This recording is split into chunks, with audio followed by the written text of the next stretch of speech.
मुर्दाबाद मुर्दाबाद। नहीं सहेंगे नहीं सहेंगे। जामड़ी पाठ इसलिए कह रहा हूँ कि ये जामड़ी पाठी है, उसको तथाकथित बालक दास ने पाटेश्वर धाम नाम परिवर्तन कर दिया है। लगातार इनके ऊपर 2 बार FIR हुआ है, एक बार 2017 में, एक बार 2019 में।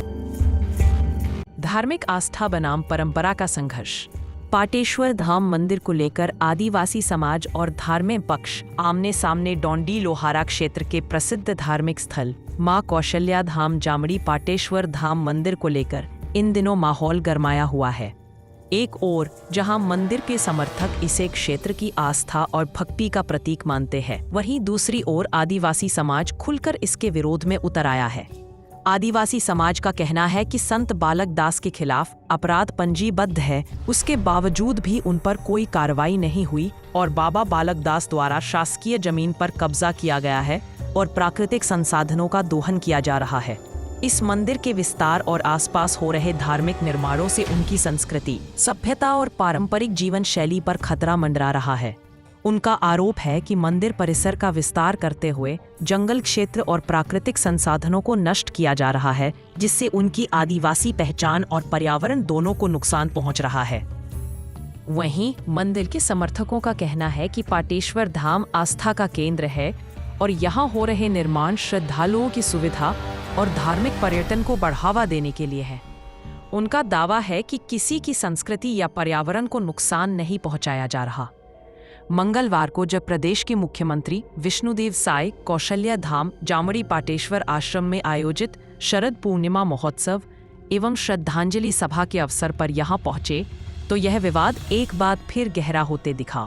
जहां पर बालोद जिले के आदिवासी समाज ने आयोजन का विरोध करते हुए आयोजन स्थल से 5 किलोमीटर पहले चौक पर अपना विरोध दर्ज कराया। गोंडवाना समाज के अध्यक्ष प्रेमलाल कुंजाम ने बताया कि दरअसल उनका आरोप है कि बाबा बालक दास द्वारा जंगल को कब्जा किया जा रहा है और वहां पर 1 करोड़ 20 लाख रुपए की लागत से अवैध निर्माण कार्य किया जा रहे हैं, जिनको रोकने की मांग सर्व आदिवासी समाज द्वारा किया जा रहा है। और उनका कहना है कि बाबा बालक दास को यहाँ से हटाया जाए। यह आदिवासी समाज का देव स्थल है और उनका यह भी कहना है कि वर्ष 2017 से यह विवाद चल रहा है। कई बार सरकार के सामने भी मुद्दा रखा जा चुका है, लेकिन वह ऐसा नहीं करने की बात कहते हैं। आदिवासी समाज ने कहा कि जिस जगह पर बाबा बालक दास रहते हैं उसे देव स्थल आदिवासी समाज दशकों से पूछता आ रहा है, लेकिन उन्होंने उसका नाम बदल दिया और अपने हिसाब से वहां मंदिर निर्माण कर रहे हैं।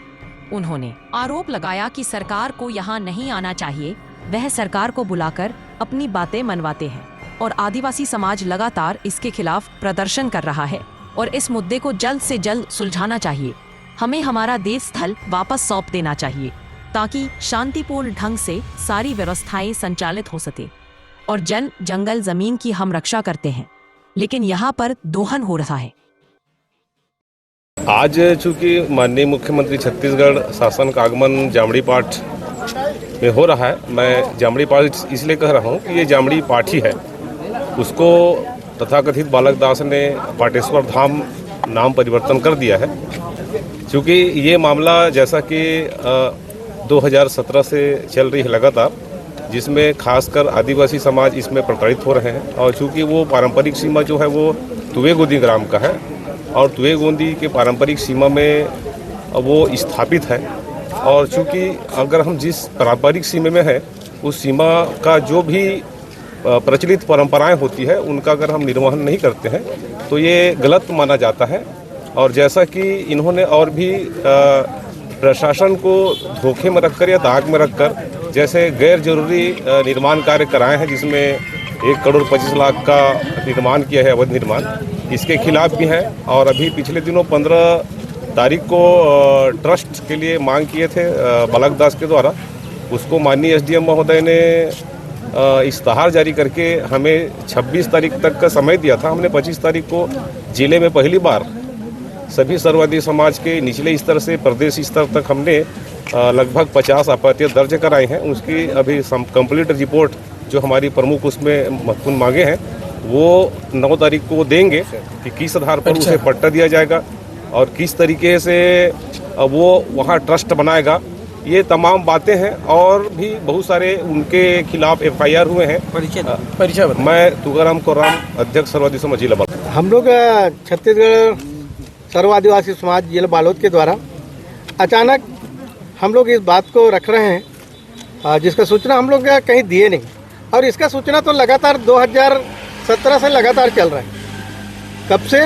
2017 से। यहाँ के वन मंडलाधिकारी समाजदार सतोवीरा के द्वारा भारतीय वन अधिनियम 1927 को उल्लंघन करने वाले दोषी बालक दास के ऊपर 2017 से ही FIR है। लगातार इनके ऊपर 2 बार FIR हुआ है, एक बार 2017 में, एक बार 2019 में। इनका भी भारतीय वन अधिनियम की धारा 33 ग के अंतर्गत ही हुआ है। तो इनका FIR के ऊपर कार्रवाई क्यों नहीं करता, ये हमारा सबसे पहला मांग है और लगातार चलते रहा। ये संघर्ष लगातार चलते चलते बीच में एक ऐसा सिचुएशन आया था लगभग 2021 में कि बालक दास के द्वारा उस ग्राम के पारंपरिक सीमा क्षेत्र का नियम का उल्लंघन किया। जैसा उनका गुरु खत्म हो गया तो वहाँ पर अभी आप लोग सब लोग जानते हैं, जिस गांव में कोई व्यक्ति खत्म हो जाता है तो धुमार की प्रवृत्ति है, धुमार मानते हैं।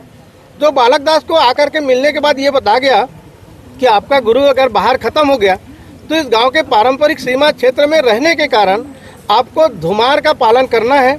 अगर आप उस नियम का उल्लंघन किए हैं तो उस गांव की जितने भी देवी देवता हैं उनके शुद्धिकरण करने के लिए आपको उनके लिए एक माफीनामा देना पड़ेगा, कसूरवार हो जिसका वो उल्लंघन किया। साथ में प्रशासनिक व्यवस्था के आधार पर उनको बैठाया गया, समझाया गया। सामाजिक और प्रशासनिक व्यवस्था पर प्रशासन और समाज समझा, जिस पर उसने क्या किया कि हामी तो भर दिया, लेकिन बाद में जब ये कार्यक्रम चल रहा था, पूरे देव का जब शुद्धिकरण कर रहा था, तब इसने गैर कानूनन तरीका से लोगों बाहरी तत्व को बुला करके वहाँ के ग्रामीणों के ऊपर जानलेवा हमला करवा दिया। तो हम लोग इनको बहुत ही शालीनता के साथ रहने दे रहे थे, लेकिन जब यहाँ की संस्कृति का वो उल्लंघन कर रहा है, यहाँ के नियम का जब पालन नहीं कर रहा है, तो हम लोगों को ऐसे व्यक्तियों को यहाँ पर रहने का अधिकार नहीं है। इसलिए हम इनको सरकार को बता रहे हैं कि इनको आप भगाइए, नहीं तो यहाँ का संस्कृति, यहाँ की वातावरण तो ये बिगाड़ने का जिम्मेदार ये होगा। दूसरा है यहाँ पर जितने शासन का योजनाएं हैं, तो ग्राम पंचायत की योजनाओं का लाभ ये ले रहा है गैर कानूनन तरीका से। गैर कानूनन कैसे? उनके नाम में न जमीन है, ये तो खुद अवैध तरीका से रह रहा है। तो शासन इनको 1,25,00,000 का योजना का क्यों इनको दुरुपयोग करवा रहा है? तो हम शासन को भी बहुत बार आगाह कर चुके हैं, लेकिन शासन बार बार इनके बुलावे पे आ जाता है और हम लोगों को आश्वस्त करता है कि मैं गलत काम नहीं करूंगा। लेकिन अभी इसको हम लोग जो भी निर्माण हो रहा था अधूरा, जैसे ये कौशल्या धाम वगैरह और क्या श्रद्धांजलि देने के लिए किसका मूर्ति बनाए हम तो देखे नहीं है। तो ऐसे ऐसे कार्यक्रम में आप लोग मत आइए। लेकिन सरकार क्या बोलता है, जब ये उनके पास जाता है, उनका हाथ पैर जोड़ता है, क्या बोलता है, मैं आपको पट्टा दे दूंगा। अरे आप आम आदमी को पट्टा देने के लिए बहुत सारे परीक्षण करवाते हैं कि आप उस गांव में रहते हैं कि नहीं, कब से वो खा रहे हैं, कब का क्या है। तो अनलीगल काम को ये आश्वस्त करता है और सरकार बार बार आते रहता है। अभी वर्तमान में जो आया था ट्रस्ट बनाने का बात आया, ये श्रद्धांजलि देने नहीं आ रहा है। मुख्यमंत्री जो है वाकई में श्रद्धांजलि देने नहीं आ रहा है, बल्कि यहाँ इस क्षेत्र के लोग 50 आवेदन के तहत इनका विरोध किया है कि यहाँ पे ट्रस्ट बनना नहीं चाहिए, तो उनको आश्वस्त करने के लिए ये आ रहा है। ये बोलता कुछ है और करता कुछ है। तो हमारा मांग है कि ट्रस्ट बनना नहीं चाहिए। मैं प्रेमलाल कुंजाम, छत्तीसगढ़ सर्व गुड़वाना समाज जिला अध्यक्ष, जिला बालोद।